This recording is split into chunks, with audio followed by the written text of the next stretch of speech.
হ্যাঁ, আমি দেবাশিস দেবনাথ স্যার। তো আমরা এখানে আমাদের যে ক্লাসে বিভিন্ন যে স্কুলের স্টুডেন্টরা পড়ে তাদেরকে নিয়ে কিছু উইন্টার সেশনে প্রজেক্ট বা ওয়ার্কশপ করি। আবার আমরা যখন সামার সেশন আসে সেই টাইমেও আমরা কিছু প্রজেক্ট ওয়ার্কশপ করে থাকি। তো আমরা যারা যে লেভেলে রয়েছে, যেমন হচ্ছে এক্সেলে যারা করছে তাদের এক্সেলে, যাদের পাইথন করছে পাইথন, যারা জাভাতে করছে জাভা, যারা আর্টিফিশিয়াল ইন্টেলিজেন্স নিয়ে আমাদের চলছে, অনলাইনে চলে ওটা।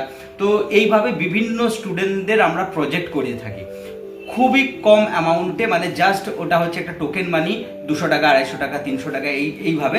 কিন্তু এটা কেন? কারণ হচ্ছে যে স্টুডেন্টরা যাদের ইচ্ছে আছে যে কম্পিউটার নিয়ে কিছু একটা ভালো কিছু করবে, তাই সিলেবাসের থেকে একটু উচ্চ জায়গায় নিয়ে গিয়ে সফটওয়্যার তৈরি করার একটা ফিল দেওয়ার চেষ্টা করি। তো এই টাকাটা এই কারণে নেওয়া হয় কারণ আমাদের যে রেজিস্ট্রেশন সার্টিফিকেট রয়েছে সেই গভর্নমেন্ট রেজিস্টার সার্টিফিকেটটা স্টুডেন্টদের দেওয়া হয় এই পুরো প্রজেক্টটা শেষ হওয়ার পর বা ওয়ার্কশপটা শেষ হওয়ার পর, সেই কারণেই ওইটুকু একটা অ্যামাউন্ট নেওয়া হয়। তো এখানে নিয়ে আয়। তো সেটা হচ্ছে যে আমাদের এখানে প্রথম শিট 2-তে, তোর নাম কি জানো? রুদ্রনীল। আসলে এত স্টুডেন্টের সাথে কাজ হয় না, মানে মাঝে মাঝে আমি ভুলে যাই। যাই হোক, তো রুদ্রনীল খুবই সুন্দর ক্লাস করে। তো রুদ্রনীল এর আগে বহুবার প্রজেক্ট তৈরি করেছে। তো আমরা একটা প্রজেক্টটাকে একটু ইম্প্রোভাইজ করেছি। সেটা হচ্ছে যে এখানে লিস্ট রয়েছে। কি লিস্ট রয়েছে না, ক্লাস কি রয়েছে, তার সেকশন, ফাদার্স নেম, সেই স্টুডেন্টসের নাম, সেই স্টুডেন্টসের এনরোলমেন্ট নাম্বার, এমনি করে আমরা যেমন একটা স্কুলে কাজ করা হয় সেইভাবে একটা স্কুলের একটা তালিকা তৈরি করা হয়েছে, একটা লিস্ট তৈরি করা হয়েছে যে স্টুডেন্ট কত নাম্বার কি পেয়েছে এবং সে ম্যাথ, ফিজিক্স, কেমিস্ট্রিতে কত পেয়েছে, এইগুলো এইখানে হিসেবটা রয়েছে। এইবার এটা শিট 2-তে রয়েছে। শিট 1-এ আমরা ফরম্যাটটা বানিয়েছে আমাদের স্টুডেন্ট, ঠিক আছে? তাহলে এইবার এই ফরম্যাটটা, ও যেহেতু জুম ইন্টারন্যাশনাল স্কুলে পড়ে তাই জুম ইন্টারন্যাশনালের একটা হেডিং করে এটা বানিয়েছে।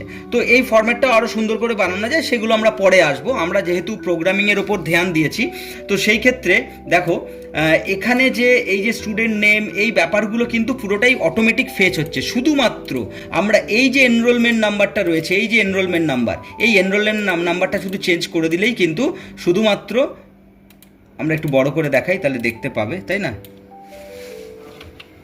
একটু বড় করে দেখাই। হ্যাঁ, এই যে এইখানে আমি শুধু এনরোলমেন্ট নাম্বারটাকে চেঞ্জ করে আমি করে দিচ্ছি 1 2 3, কোনো একটা এনরোলমেন্ট নাম্বার যেই চেঞ্জ করলাম। আচ্ছা, ডেট অফ বার্থ এখানে নিল না, 1 2 3 কি নেই না, তার ডেট অফ বার্থ নেই স্যার। ডেট অফ বার্থ বোধহয় দাও। আমরা এখানে দেখতে পারি তো যে কি কি রয়েছে শিট 1-এ। শিট, হ্যাঁ, এখানে আমরা দেখতে পাচ্ছি হচ্ছে শিট এনরোলমেন্ট নাম্বার 127। আচ্ছা, তার মানে আমাদের এখানে একটা এরার এসছে, তাই তো? তো এই এরারটাকে ঠিক করতে হবে। এরপরে এর মধ্যে আরো কিছু চেঞ্জেস আসতে হবে, গ্রাফ আসতে হবে।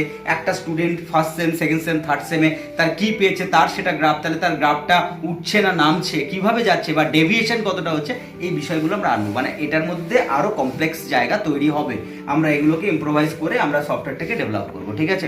তো যেহেতু ও সব এক্সেলে করছে তাই এক্সেলে, এরপরে এটাই চলে আসবো আমরা পাইথনে পরবর্তীকালে। আচ্ছা, এই প্রবলেমটা দেখি ঠিক হলো? হ্যাঁ স্যার, এখানে প্রবলেমটা কি হয়েছিল? প্রবলেমটা হচ্ছিল এটা যে আমি যেটা এখানে রেখেছিলাম ডেটটা, তো ডেটের ফরম্যাটটা আমি অ্যাকচুয়ালি চেঞ্জ করিনি, এটাই রয়ে গেছিল। তো সেই জন্য আমার এখানটাতে ডেটের ফরম্যাটটা আসছিল, ভুল আছে। আচ্ছা আচ্ছা, ঠিক ঠিক, তাহলে এটাও আইডেন্টিফাই হয়ে গেছে প্রবলেম। একদম ঠিক, একটু করে দেখ এই স্যার তাড়াতাড়ি। যেরকম 127 দে, 127 এ আসেনি তখন। 7 এন্টার। বাহ, গুড গুড গুড, ঠিক ঠিক, ওকে।